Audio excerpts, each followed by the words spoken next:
आप सुन रहे हैं रेडियो जयघोष 107.8 FM और मैं हूं आपका दोस्त और होस्ट राधे श्याम दीक्षित। तो हमारे साथ आज चर्चा में सम्मिलित हैं आरजे समरीन भी, और साथ में और जो मेहमान हैं जो पत्रकारिता के विषय के विद्यार्थी हैं और अलग अलग क्षेत्रों से आते हैं। अपनी अपनी समझ का दायरा है, अपना चिंतन है। बात करेंगे विश्व जनसंख्या दिवस यानी कि 11 जुलाई है, और ये बहुत महत्वपूर्ण है कि जनसंख्या के जो विभिन्न आयाम हैं, विभिन्न पहलू हैं, उन पर समझ विकसित की जाए और साझी जो कोशिशें हैं उसके दिशा में हम पूरे जो रिसोर्सेज हैं उनके बारे में चिंतन करें, और साथ में दुनिया के साथ हमारे रिश्ते कैसे हों। आज हमारे लिए बड़ी उपलब्धि के तौर पर ऑन रिकॉर्ड अगर देखें तो पूरी दुनिया में भारत ने एक बड़ा विश्व रिकॉर्ड कायम किया है कि चीन को पछाड़कर भारत ने सबसे बड़ी आबादी वाला देश बनने का काम किया है। लेकिन कोई किसी को तारीफ नहीं कर रहा, कोई किसी को बधाई नहीं दे रहा है। तो एक ऐसा दिवस जहां हम किसी को ग्रीट नहीं कर रहे हैं क्योंकि फिक्र है भविष्य की।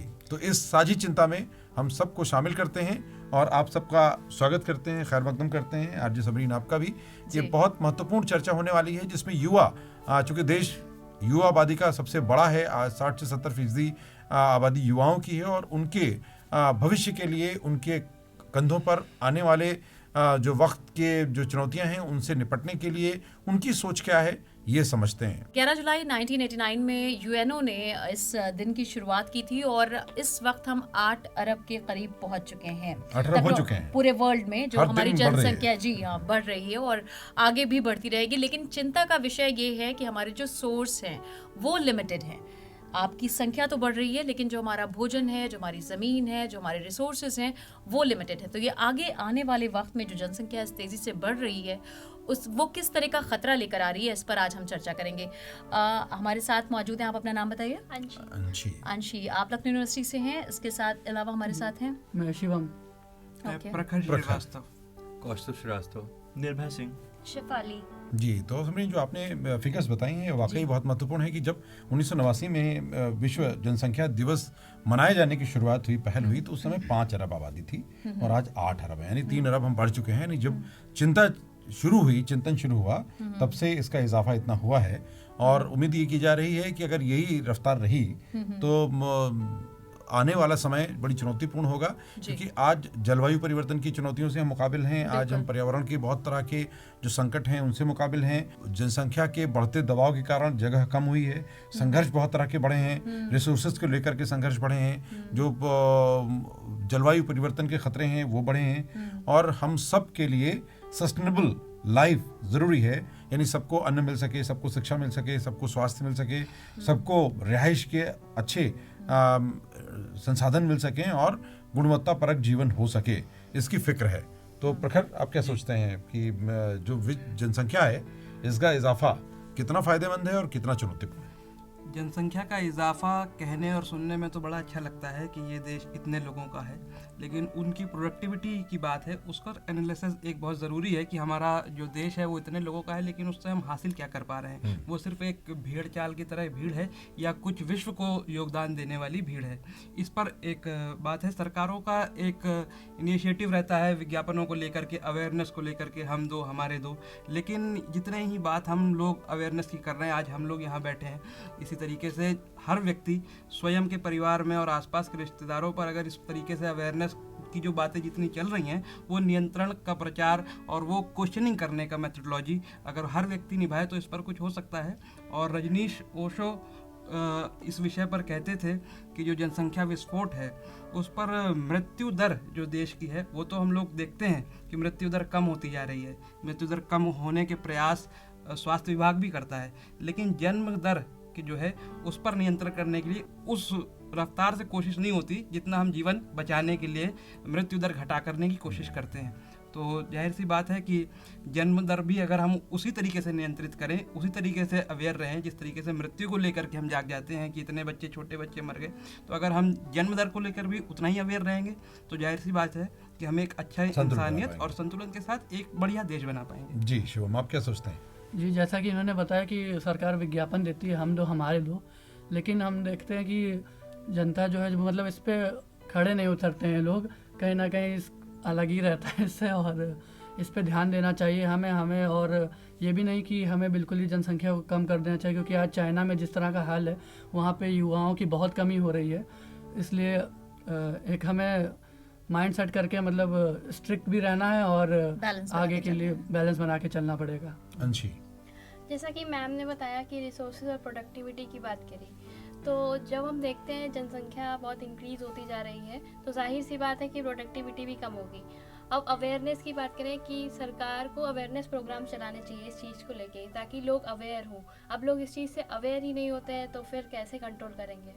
तो अवेयरनेस प्रोग्राम चलाना चाहिए सरकार तो को। आज के युवा के सामने जागरूकता का प्रश्न तो नहीं है, क्योंकि आजकल सोशल मीडिया के ज़रिए इतनी इन्फॉर्मेशन है, पहुंच रही है, और लोगों के अंदर उनको समझ विकसित करने का एक मन भी है, तो इन्फॉर्मेशन बहुत ले रहे हैं लोग। पर अब अगर हम बात करें रूरल एरियाज़ की, तो वहाँ पे अभी भी बहुत से ऐसे लोग हैं जो इस चीज़ से अवेयर नहीं होते हैं। फिगर ये कहते हैं कि सबसे ज़्यादा डेटा का कंजम्पशन ग्रामीण क्षेत्रों में हो रहा है, सबसे ज़्यादा वीडियोस वही देख रहे हैं, सबसे ज़्यादा कंज्यूम वही कर रहे हैं, और सबसे ज़्यादा मोबाइल सेट भी अब भारत के ग्रामीण क्षेत्रों में बिके हैं। तो इसका मतलब लोग गैजेट्स के साथ में जुड़ तो गए हैं, इंटरनेट कनेक्टिविटी से भी जुड़े हैं, और सूचनाओं का पूरा एक उनके यहाँ बाजार खड़ा हो गया है, उन तक पहुँच रही हैं। लेकिन अब सवाल है कि कौन सी सूचनाओं को वो गैदर कर रहे हैं, कितना पा रहे हैं, क्या सोचते हैं दोस्तों? सर इसमें कंजप्शन तो एक बहुत बड़ा है कि क्या मतलब हो रहा है। ज़्यादातर हम लोग देखते हैं ग्रामीण क्षेत्रों में जो जिस तरह का मीडिया या सोशल मीडिया कंसेप्ट होता है, शॉर्ट्स आजकल बहुत चल रहे हैं, तो ये देखना बहुत ज़रूरी होगा कि क्या अवेयरनेस ही जो है वो पहुंच रही है उन तक, या फिर जो वीडियोस नॉर्मल एंटरटेनमेंट ही पहुंच रहा है। इन्फोटेनमेंट और एंटरटेनमेंट दोनों एक अलग चीज़ हो जाती है। तो इन्फोटेनमेंट पे हम लोग को ध्यान देना चाहिए, इसके बारे में हम लोग या तो रिसर्च करनी चाहिए ताकि हम लोग अवेयरनेस ज़्यादा पहुंचा सके और उनको अवेयर कर सके इस चीज़ के बारे में कि आज के दौर पे जो पॉपुलेशन की वजह से मुश्किल बढ़ रही है, लोगों को परेशानी हो रही है, हेल्थ केयर सेक्टर हो गया, एजुकेशन, हर जगह इतनी जो लड़ाई हो रही है एक सीट के लिए या एक अपनी लाइफ बचाने के लिए भी आपको इतने ऊपर इतना लड़ाई करनी पड़ रही है। तो उसके लिए बहुत अवेयरनेस ज़रूरी है कि किस तरह से कंजप्शन हो रहा है। राइट जो कंटेंट पहुंचे और राइट सही समझ विकसित हो और सही फैसले लोग कर सकें, यानी एम्पावरमेंट भी हो, है ना? क्योंकि पहले साक्षरता की दर कम थी, अब साक्षरता की दर बढ़ी है, तो लोगों की समझ तो विकसित हुई है। और बहुत सारे जो युवा आबादी में हम देखते हैं, आज देश युवा है, तो उसमें बहुत बड़ी तादाद में लोग अब बहुत लेट मैरिजेस कर रहे हैं। पहले बाल विवाह भी होता था, एक समस्या थी, और अब देर में शादियां कर रहे हैं, तो उनके बच्चे भी कम हो रहे हैं। अब उतने ज़्यादा बच्चों के फेर में लोग नहीं हैं। अब समझ विकसित हुई है, लोग एक बच्चे तक सीमित हैं, कई जगहों पर तो एक बच्चे भी नहीं कर रहे हैं। तो ये अलग तरह की चुनौती है, क्योंकि सामाजिक जो तालमेल है वो भी एक चुनौती का आधार। तो आप क्या समझते हैं? देखिए, जैसा कि आप सभी ने बहुत अलग अलग बातें बताई, तो अगर हम इसको आज के यूथ को लेकर कनेक्ट करें तो जैसे हमारे सामने सबसे बड़ी चुनौती बेरोजगारी रहती है, क्योंकि ये भी एक बढ़ती जनसंख्या का ही कारण। एक सीट के लिए लाखों, मतलब एक मान लीजिए 10,000 वैकेंसी निकली तो लाखों करोड़ों की संख्याओं में फॉर्म भरे जाते हैं। तो फिर लोग इसका एक नुकसान ये भी हो रहा है हमारी समाज पे कि अपराध बढ़ रहे हैं और घुसपैठ बढ़ रहा है। कैसे लोग मतलब एक छोटी छोटी चीज़ों के लिए आपस में लड़ते हैं। इसका एक ताज़ा एग्जांपल लें अगर, तो जैसे हिमाचल प्रदेश में इस समय देखिए पहाड़ों और उसका किस तरह भूस्खलन हो रहा है। तो ये भी एक कारण है कि लोग जंगलों की तरफ रुख कर रहे हैं, पेड़ों की कटाई कर रहे हैं अपनी आजीविका चलाने के लिए, और गलत कामों को मतलब कैसे बढ़ावा। तो इन सब के बारे में थोड़ा सोचना चाहिए। बहुत सही बात कही आपने कि आप जैसे जैसे हमारी जनसंख्या बढ़ेगी, हमारे घर बढ़ेंगे, हमारी ज़रूरतें बढ़ेंगी, और उसकी वजह से जो हम खनन करेंगे वो अपने जो प्राकृतिक रिसोर्सेज हैं उनका बढ़ जाएगा, और वो लिमिटेड है।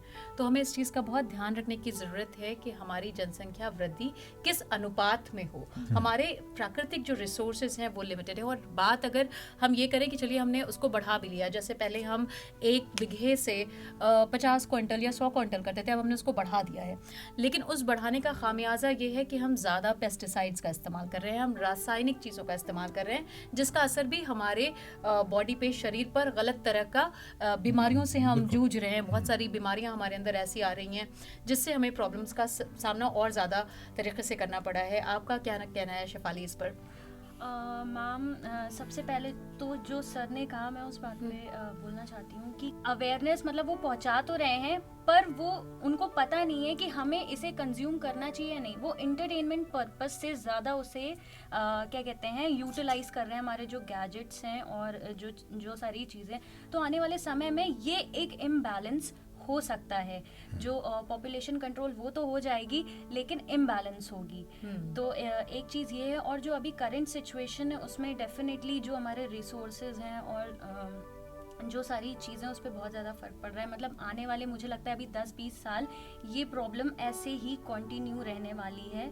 और जो भी अभी आगे, चाहे वो एम्प्लॉयमेंट का हो, चाहे वो बाकी मतलब प्रोडक्ट्स का हो, ये जैसा कि अभी इन्होंने कहा कि स्टोरेज वो ज़्यादा हो जाएगी, खनन की बात आपने की, वो बढ़ जाएगी और डेफिनेटली क्राइम रेट्स भी बढ़ेंगे। सो अर्बन एरियाज़ में इस चीज़ को थोड़ा सा मतलब हमें उल्टा करना पड़ेगा थोड़ा सा, कि अवेयरनेस की यू हैव टू मतलब फैटिलिटी, हाँ, फैटिलिटी रेट ज़्यादा हो, और हाँ, और क्या कहते हैं आपके रूरल एरियाज़ में इसको कम करने के लिए और स्टेप अप करना पड़ेगा। हमें बताना पड़ेगा लोगों को कि आपको ये चीज़ें कंज्यूम करनी है, आप इन चीज़ों को आपस में मतलब डिस्कस करें। और हाँ, एक चीज़ ये भी बहुत बड़ा पॉइंट है कि जैसे हम लोग हम लोग हैं, मॉडर्न हैं, हम लोग डिस्कस कर लेते हैं, इन सब चीज़ों पे बात नहीं करते हैं। रूरल एरियाज़ में लोग बस में बात करें, समझें एक दूसरे की बात। ये मेरा शिफाली, बहुत ही अच्छी बात कही आपने कि ज़रूरी है कि जो माध्यम हम चुन रहे हैं, जैसे अगर हम ग्रामीण क्षेत्र की बात करें तो वहाँ पर नुक्कड़ नाटक हो गया, जागरूकता के माध्यमों का इस्तेमाल, माध्यमों का सही इस्तेमाल सही बात को सही तरीके से लोगों तक पहुँचाता है। बिल्कुल बिल्कुल समरीन, जागरूकता के साथ में अमल भी बहुत जरूरी है कि बहुत सी बातें, जैसे शिक्षा के बारे में जागरूकता है लोगों को कि शिक्षा जरूरी है, लेकिन गुणवत्तापूर्ण शिक्षा के प्रति उनका रुचि कम है। या जैसे आप देखें कि हम अच्छे कॉलेजेस में चले जाते हैं लेकिन हमारी पढ़ाई में रुचि नहीं होती, तो रुचि लाना अलग विषय है, भागीदारी करना उसका अगला आयाम है।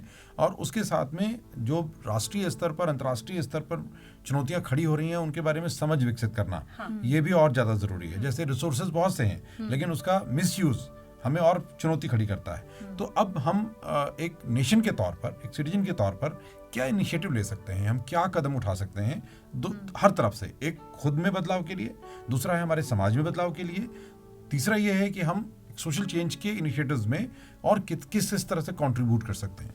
अंशी, क्या सोचती हैं, कैसे कंट्रीब्यूट कर सकते हैं इस समस्या के समाधान की दिशा में?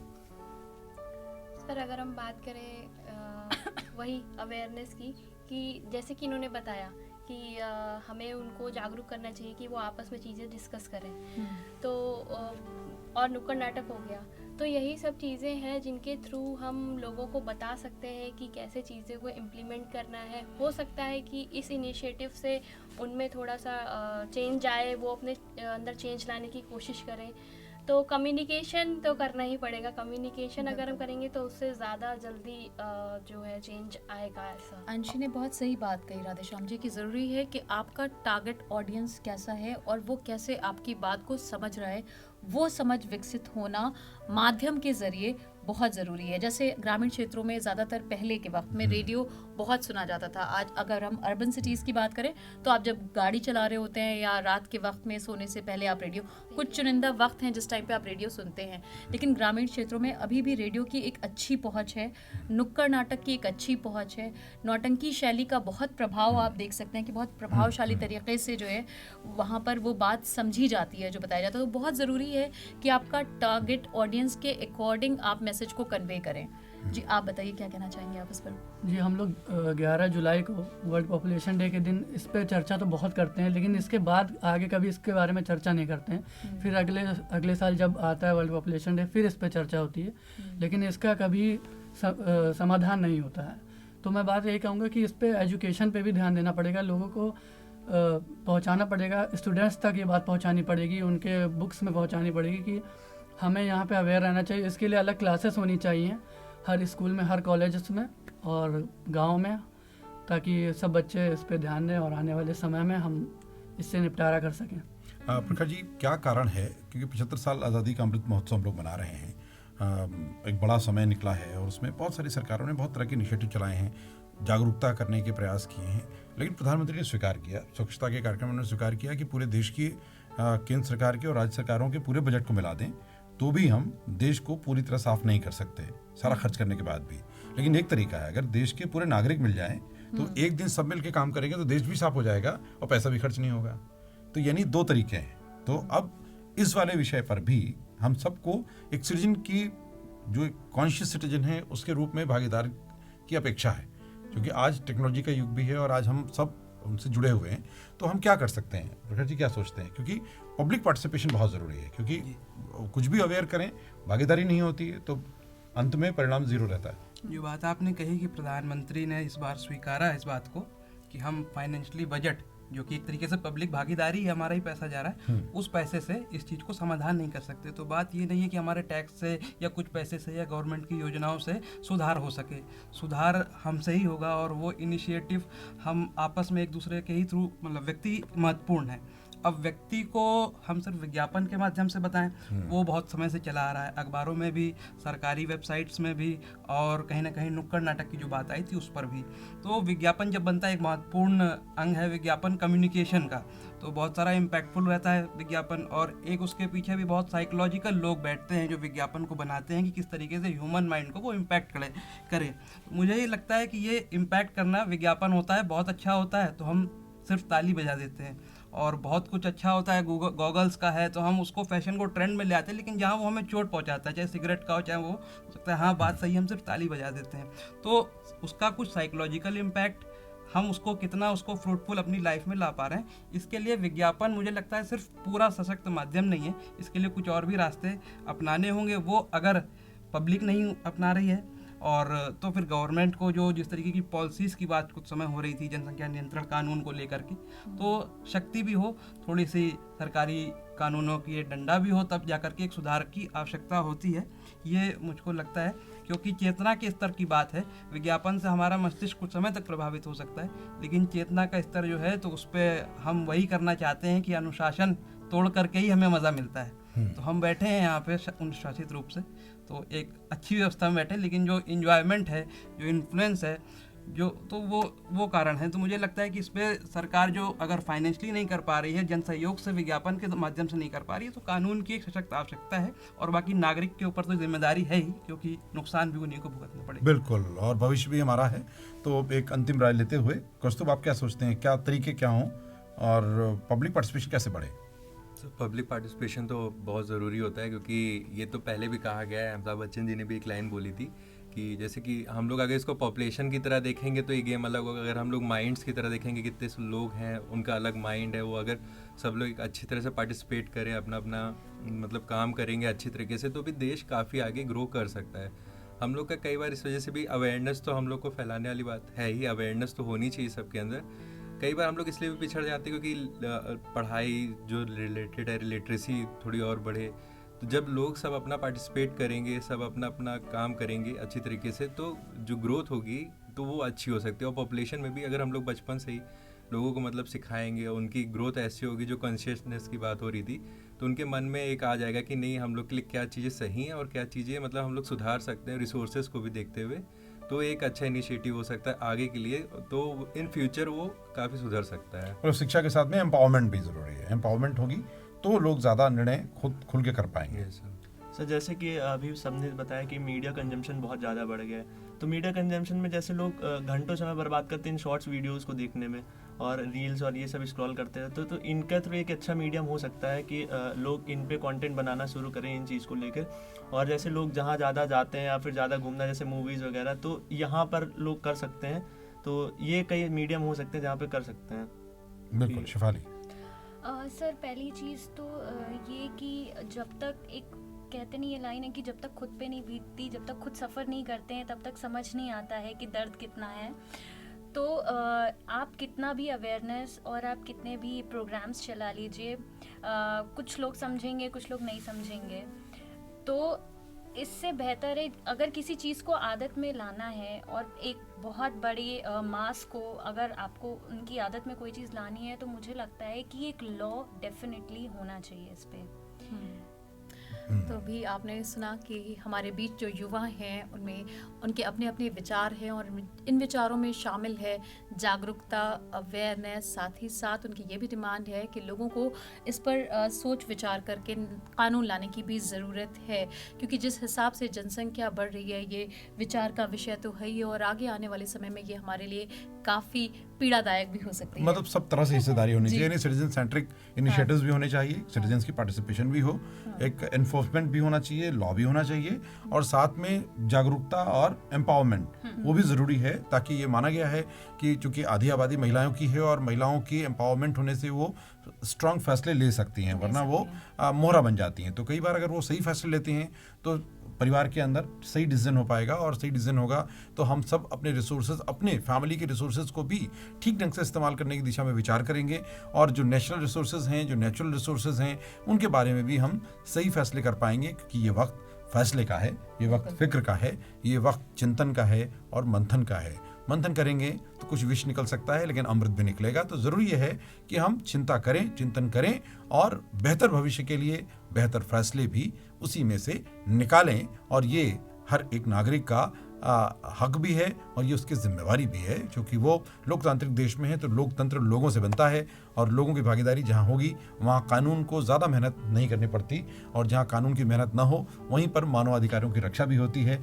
तो मुझे लगता है कि ये सब के विचार हम सब ने सुने हैं, और ये बहुत महत्वपूर्ण है, क्योंकि ये जो दिवस हैं बार बार उस फिक्र को बढ़ाने के लिए लाए जाते हैं, ताकि इन दिनों में आप उस पर चिंतन करें, और पूरा देश नहीं पूरी दुनिया मिलकर एक सूत्र में, एक विचार के साथ जुड़े और जुड़कर साझे समाधान की तरफ कदम बढ़ाएं। तो बहुत बहुत शुक्रिया आरजे समरीन और अपने तमाम साथी, आप सब ने हिस्सा लिया इसमें और अपने मत, अपनी विचार रखे हैं। उसके लिए बहुत से लोग जो इसे सुन रहे हैं या इसे सुनेंगे या फिर इस देख रहे हैं, वो सभी दर्शक भी इसमें हिस्सेदार बने, और अपने स्तर पर आप छोटे छोटे कदम ज़रूर बढ़ाएं। अगर एक एक व्यक्ति को भी आप जागरूक करते हैं तो पूरे देश की आबादी 130 से 140 करोड़ के बीच में है। अगर कुछ लोग भी जागेंगे तो बहुतों को जगा सकते हैं। इसलिए सोने का वक्त नहीं है, जागकर फिक्र करने का वक्त है। चिंतन कीजिए, जुड़िए और जुड़ते रहिए, आगे जोड़ते रहिए। सुनते रहिए रेडियो जय घोष। जय